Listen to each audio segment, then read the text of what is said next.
Do you struggle with finding clothes that feel good? Or do you hate picking out your clothes to wear for the day? Well, today we are meeting a fashion therapist who combines fashion and style with healing and transformation. And with her experience in social work, trauma healing, emotional intelligence, and fashion, she supports people's journeys in discovering their own personal style because she believes that when you feel comfortable and powerful in what you're wearing, it leads to feeling confident and powerful in all of the spaces in your life. So today, you get to start to see yourself in a new light, starting in your own closet. We have to get dressed every day, so we might as well enjoy it. And if you are ready to move from surviving to thriving, head on over to empowerededucator.com/thrive and sign up for the 5-week online course that will change the game for how you show up both at work and at home. Feel less stress and more ease, less pressure and more calm, less frustration and more joy. It is time to thrive. So go to empowerededucator.com/thrive. Remember all the passion and vision you had when you first went into teaching? Feeling like building young minds and creating community through your work would make a lasting impact on this world? Well, those days may feel like they're behind you now because you're exhausted, stressed, and overwhelmed and frustrated, but I'm here to tell you it doesn't have to be like this. In fact, the love of teaching never really went away, but it absolutely needs transformation. Welcome to the Take Notes podcast. I'm Jen Rafferty, former music teacher, mom of 2, and certified emotional intelligence practitioner, and I'm here to light the way for you. In order to create a generational change for our kids, we need to shift the paradigm away from the perpetual stress and overwhelm and into a life of joy and fulfillment. This is Education 2.0, where you become the priority, shift how you live your life, and how you show up both at work and at home. So take a sip of steamy morning coffee and grab your notebook. It's time to take notes. Hello, and welcome back to Take Notes. I am here with an incredible guest, and I cannot wait to start this conversation so you can hear all about her and the work that she's doing. This is Marisol Colette, the fashion therapist.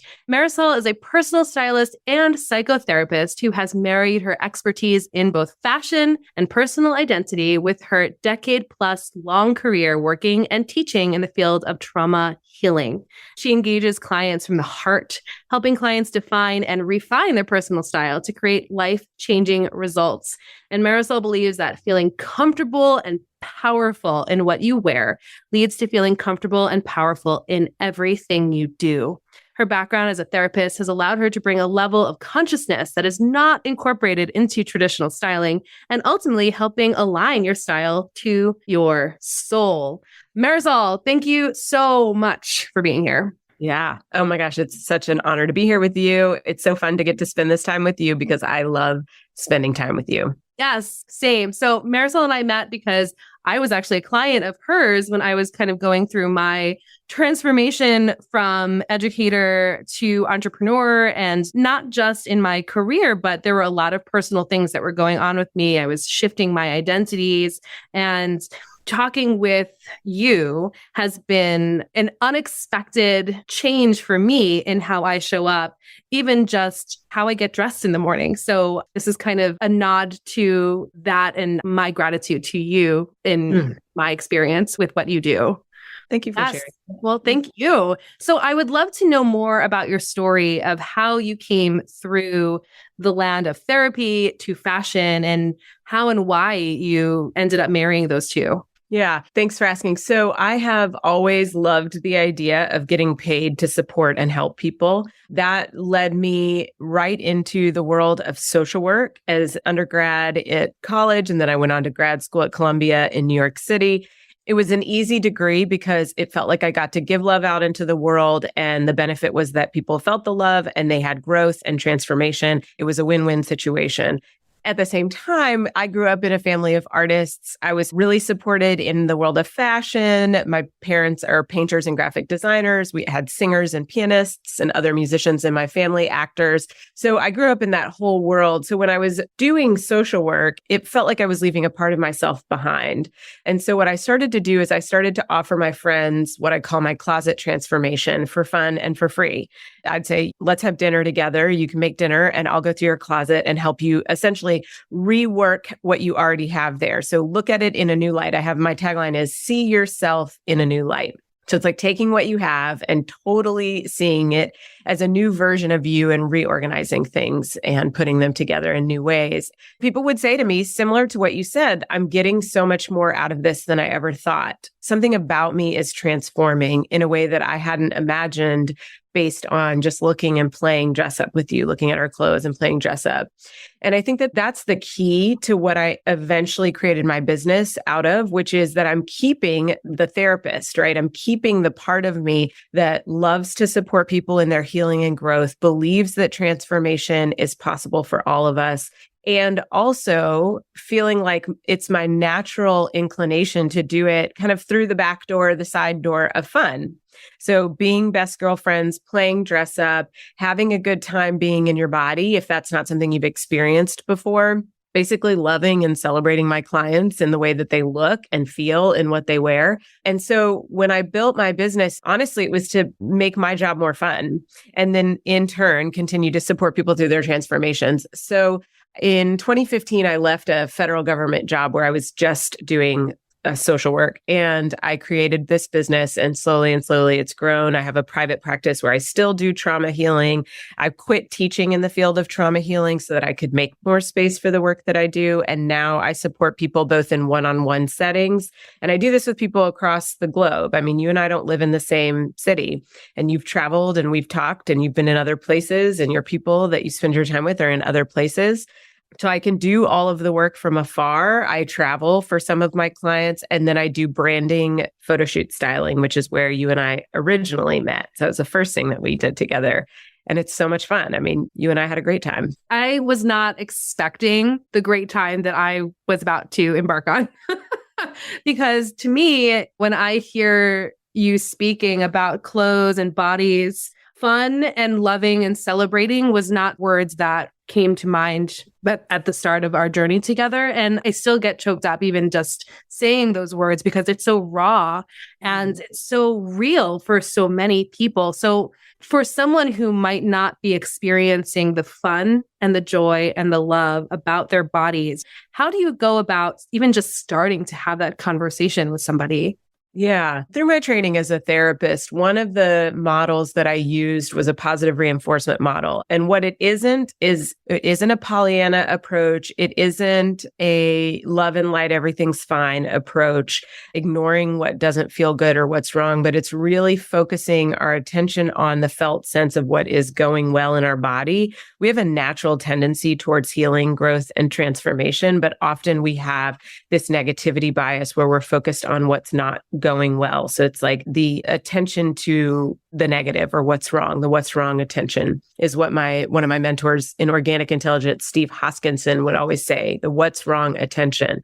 And, the world really supports that. Capitalism says you need this, you need that. You're not enough till you have this and that. We do a lot of comparisons. There's a lot of comparisons with Hollywood and famous people, et cetera, some unattainable standards and the patriarchy, right? It all sets us up as, in particular, women, but men too. Like nobody is actually thriving under the patriarchy. Everybody feels at a disadvantage. And, I'm coming at it from a completely different approach of like, let's look at what's going well. Let's easily connect in with those parts and celebrate the parts of you that are lovely and good and wonderful just as you are.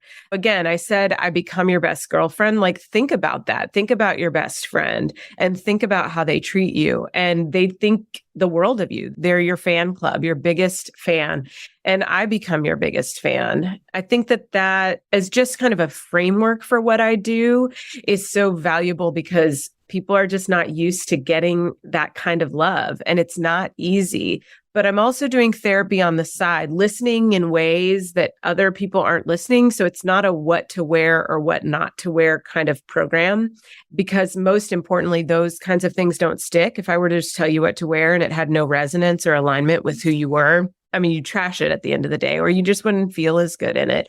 And secondly, the what to wear or what not to wear is such a shame-based kind of mentality. It's like there were probably things that you chose, like there were things that I helped choose for you, things that you brought to the table, and then things that we sort of met in the middle about, things that were really meaningful to you that I would support you in finding the best version of, because I know that you know yourself better than anybody else. So instilling that trust in you and supporting you in what you've already got on the table is only going to make it better for you. And we do this benign neglect of all that negative self-talk. Like, I'm not listening, I'm hearing you say it, and I'm going to turn us in a different direction. Yeah. And you need someone on the outside to help you through that, because when you're in it, you don't see it the same way, which is why I think having someone, a coach, a stylist, a therapist, or whatever arena you're going to, there's a team for, all of us kind of elevating each other up. We can't do this by ourselves. And I think something that was really interesting, at least my experience in working with you and what I know about your work, is creating a space where that self-love becomes habitual. Your outsides match your insides. Yeah. So what you're talking about is the retraining of the brain. So a lot of people don't take risks with what they wear because it feels foreign, and things that feel foreign feel like they take a lot of effort and a lot of risk and vulnerability. So in this process, we practiced doing a lot of things together. We tried on clothes together on Zoom. You showed me what things actually looked like. You took pictures of yourself, and we were able to kind of talk about like what feels good and what doesn't feel good. So to the piece about the alignment is when your style is aligned to your soul, which again is another tagline that I have that you mentioned, then the resonance is there, and it doesn't feel like you're an imposter. It doesn't feel like you're wearing something that's not you. So it just feels like it becomes part of you. And sometimes there's a practice with that, because with you, for example, you were making big pivots in your life. So we were actually focused on representing the who that you were and who you were becoming. So there was definitely a stepping into that probably had a little bit of an edge, but we take baby steps and we work together. And like you said, I mean, in the field of education, collaboration is key. Nobody is doing this alone. You are weaving of colleagues and companions in this world, supporting one another to lift each other up. And similarly, it's not vain. It's not self-indulgent. It's not over the top or ridiculous to have a stylist. It's just my job to support you in feeling more like yourself. And that can be really hard to get to when we're standing alone in a dressing room, feeling like shit about how we look and feel. Yeah. And I'm so glad you used those words, because there is a lot of consideration of being vain or self-indulgent or too much or too over the top. And so many people, and women especially, like judge that part of them down. And then we end up making decisions that aren't aligned, that make us feel frumpy or dumpy and not excited about doing these things because we think of them as extras and as sprinkles. And what I really like about what you're saying is that this is kind of fundamental to how you show up. Yes, we have to get dressed every day, right? So we might as well enjoy getting dressed. I also think about there's a little bit of a similarity with educators and social workers, right? The going into these professions that are heart-led, that are of service to others.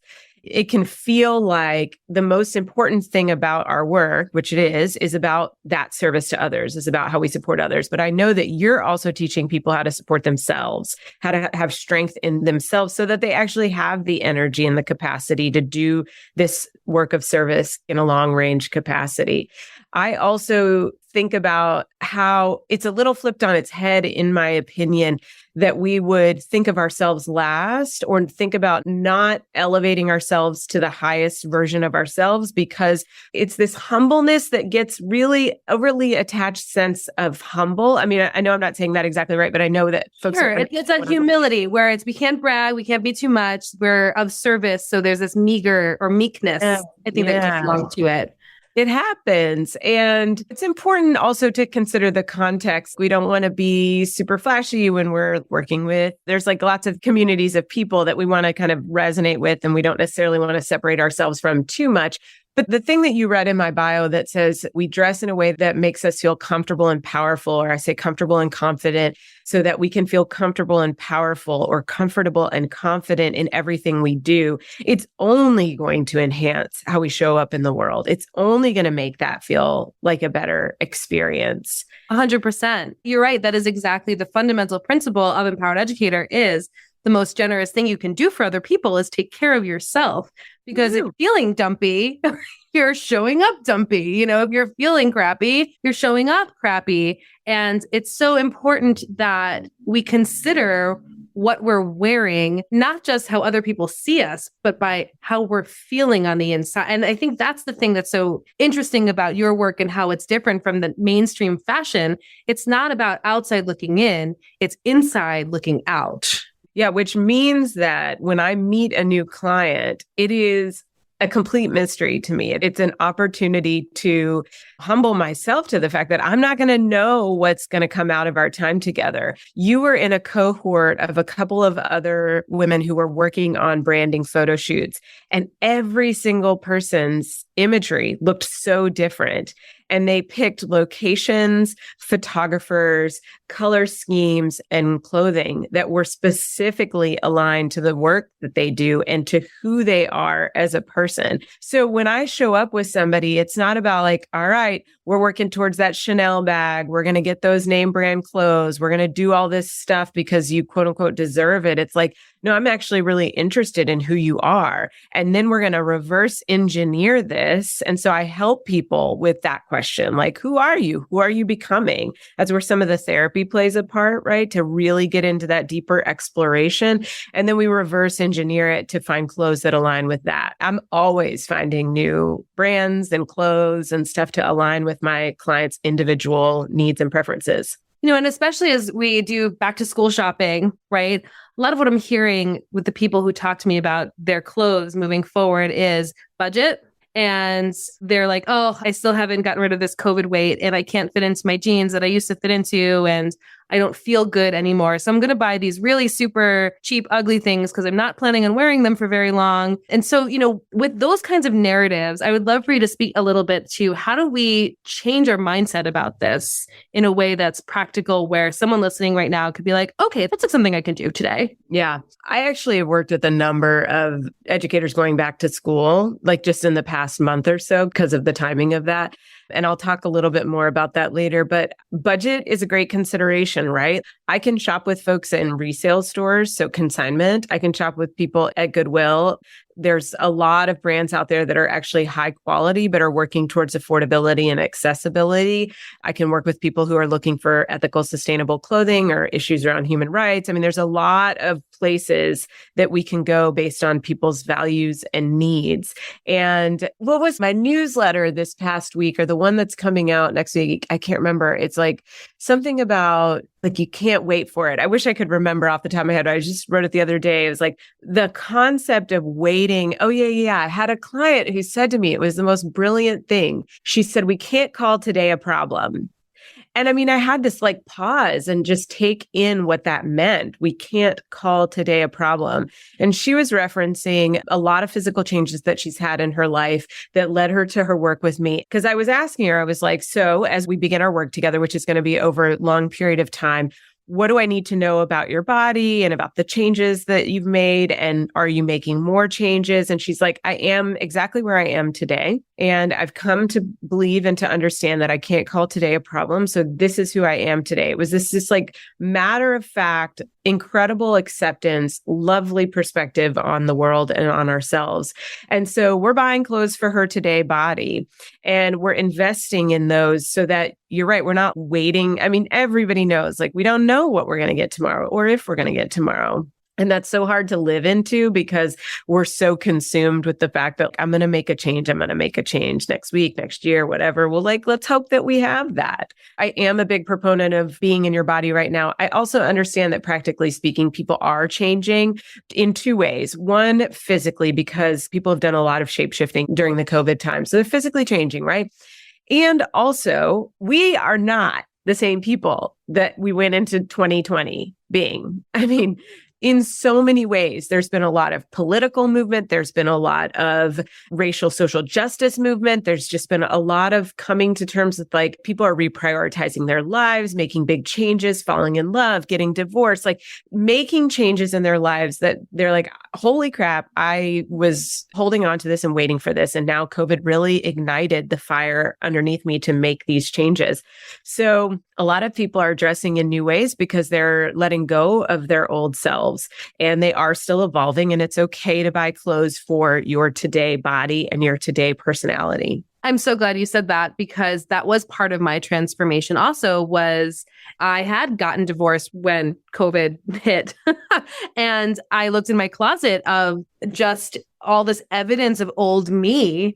And so I physically felt something stagnant about putting on those same clothes. And I felt this need to just redo my closet because I wasn't that person anymore. And you're right. There are so many changes and movements and moments where we have an opportunity to grow and change our identities, shapeshift or what have you. And the things that are in your closet can be a reflection of that and where you're going. That's right. I mean, you and I, it's not even been a full year since we worked together. And the first experience that we had together was one version of you. And then you got a second opportunity that's catapulting you into yet another layer of your existence as an entrepreneur and in this field. And so when we talked the second time, I mean, we kind of went back to square one. I'm like, all right, describe who you are today, describe where you're going. And we're elevating even more. Like I can see the subtle differences from, and that was the first time we worked together was a big change, but I can see the subtle differences that are happening now. And I imagine if we continue to work together over the years, as you continue to grow and have success, it's just going to keep evolving, but we're not going to projectile you out into the ethers of like some version of yourself that is really yet to arrive, but we're also not going to stay in a stagnant place. We're going to move forward. Yeah. And like what you said there too, about just this next level version of yourself, just on the outskirts of where you are now, and then moving out and then moving out and then moving out. In some of my work, I do a lot of visualization with teachers and school leaders. We talk about that version, whether it's a year from now or 5 years from now or 10 years from now, and connecting to that person allows you, I think, some sort of permission or safety for you to step into that now. And a part of that is how you're feeling in the things that you're wearing. It's such a leap of faith. And so when people buy things, every time I shop with people, I let them pick out a couple of comfortable items, like kind of something that they would be drawn to naturally, but has a little bit of a difference, right? So it's like things that are still somewhat within their comfort zone. Then we stretch in a way they're like, oh my gosh, I never would have picked this, but I love it. And then we usually end up with a couple of pieces that are really at the edge of their comfort zone. And they're like, I don't know.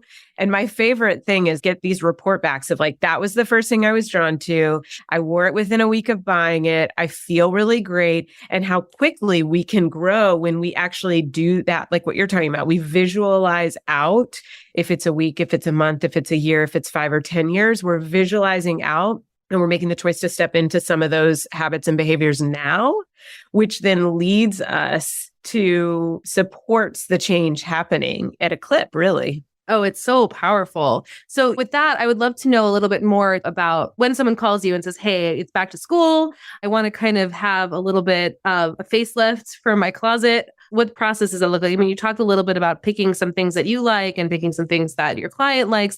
So what is that process? So I work with folks individually in 2 different capacities, and occasionally I'll do these a la carte. But what I find is that to break them down a la carte sometimes works for people's budget and also doesn't necessarily have the full effect. So the full effect would be that I would start with a hefty 90-minute discussion about who they are, who they're becoming, what they like and don't like about their wardrobe, really that therapeutic element so that we can connect with each other so I can fully understand the client who I'm working with. So it's like journal prompts and things like that, that they can also really reflect on what they want to get out of this.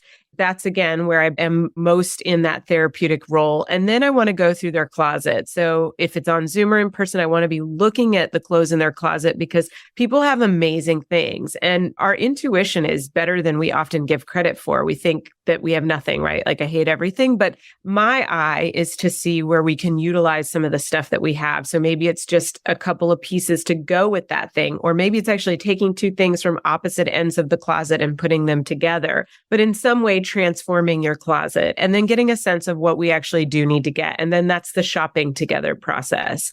So that's like what I call like my quick 1 month transformation. And then I have a 3 to 6 month program where you can work with me on a longer term basis. And that's where I really deep dive into becoming your best girlfriend. We Marco Polo and Voxer, and we're talking all the time so that we are doing that retraining of the brain on a consistent basis, like habits really get stuck into place with that ongoing communication. Absolutely. And that ultimately you want to enjoy getting dressed in the morning because you get up, you get your coffee, you brush your teeth, and then you get dressed. And if that first part of your day sucks, like how are you then showing up to the next thing that you're doing, either an interaction with your partner or your kids or on the way to work, and how you show up with the people there? That makes all the difference. I think it's as essential as eating breakfast. I agree with you. It's whatever it is that you do in the morning to get your day started is extremely essential to how your day goes. I mean, the first, Robin Sharma says like the first 20 minutes dictates the next 20 hours or something. I feel like I completely made that up, but he does have, Sounds good. he does have a 20-20-20 rule of like 20 minutes of journaling, 20 minutes of meditation, and 20 minutes of exercise to like set yourself up for success. So Robin Sharma, if you take that and run with it, I'll take some of the, what do you call it? The kickbacks or whatever. So agreed. And I think that people just bypass this part all the time. They pull the clothes off the back of the chair that they wore the day before. They just pull out the same thing they've always worn in their closet. They bypass that part because we've really been trained to think it's extremely vain. It's again, self-indulgent. It's like, who do I think I am? I don't want to be seen. I'm afraid to be seen. I don't want to be too much. All of those things. It's like, okay, well, what a missed opportunity. I mean, what we wear is so essential to who we are in the same way that how we choose to eat or who we choose to love. Yeah, everything that we consume. But, this piece about clothing and fashion is, like you said, so undervalued, which is why I'm so grateful that you want to have this conversation, because having someone like you in front of an audience of educators, I think is unheard of. We don't talk about it. That what we're wearing is so at the bottom of the conversations because of all of these other things that we put on top. But in looking at it in what you just said, this could really change your trajectory for your day, for how you're having interactions with people throughout the day, and ultimately how you feel about yourself. It is also a teaching moment. So when people see me dressed in alignment with who I am, they can see that, right? Like whether I'm wearing something casual or something way out there, far out there, right? People are like, wow, that looks so amazing on you. And there's something that they want about that. They don't want my clothes. They don't want to be me. There's something that they want about that for themselves. And it's really compelling. And I think that when, in the same way that I know that you're teaching your teachers and educators across the board, that what they do is, you're the example for the people you're teaching, right? So if we aren't taking care of ourselves and the students are not learning to take care of themselves, this same thing is like, you can really inspire people to be their own individual self. And I know that so many educators are watching, especially at certain ages, like kids try to step in line with their peers and really the homogeny being the end goal, and that them losing parts of themselves because they don't want to be outcast or different. And so this is really an opportunity to reclaim the parts of ourselves that are different than others, while also being so much more whole in the process. I'm so glad you said all of that. That resonates so much, because at the end of the day, it's not about looking good. It's about looking aligned. And again, matching those insides and outsides, which then make you emit a different emotional and energetic frequency that creates this magnetism that you were talking about, that your clients see in you. That's huge. And if you model that for your kids, whoa, that's a game changer. It's amazing. Yeah.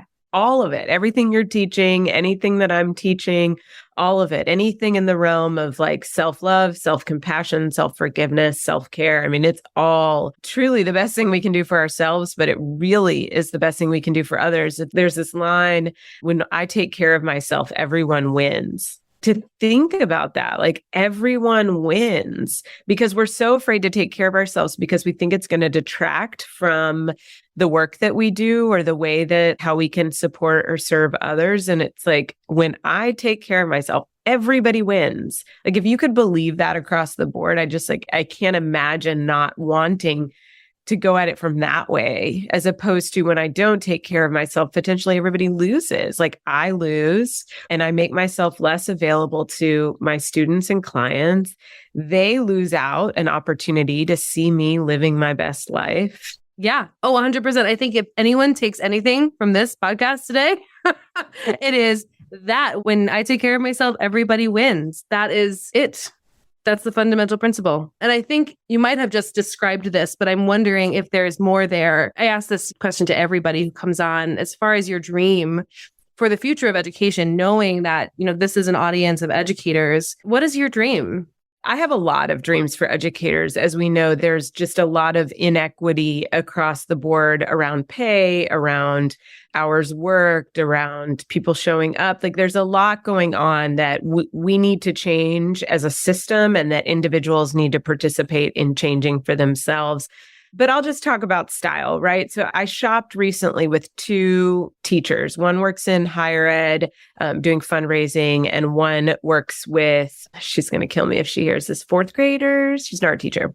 And both of these women were going through the clothes, and I'm saying, like, look at this one on the hanger. They're like, I don't know. I've never seen anything like that. I never would have picked something like that. They put it on and it fits like a glove. It's cut from a color perspective. It's really aligned with their colors, and it feels so much like themselves. And then they're living into the truth of who they are. And it's a huge transformation. And from a style perspective, I want everybody to know that they can show up as their best self, feeling good and looking good in what they wear, and that will actually lead them to do their best work, and that both can be true. They are not mutually exclusive. It is not a give or take, that you can have it all. Like you can actually have it all, and that you're a babe, whether you're a man or a woman or on the gender, anywhere else on the gender spectrum, like you're a babe and you deserve to be so whole in your babeliness.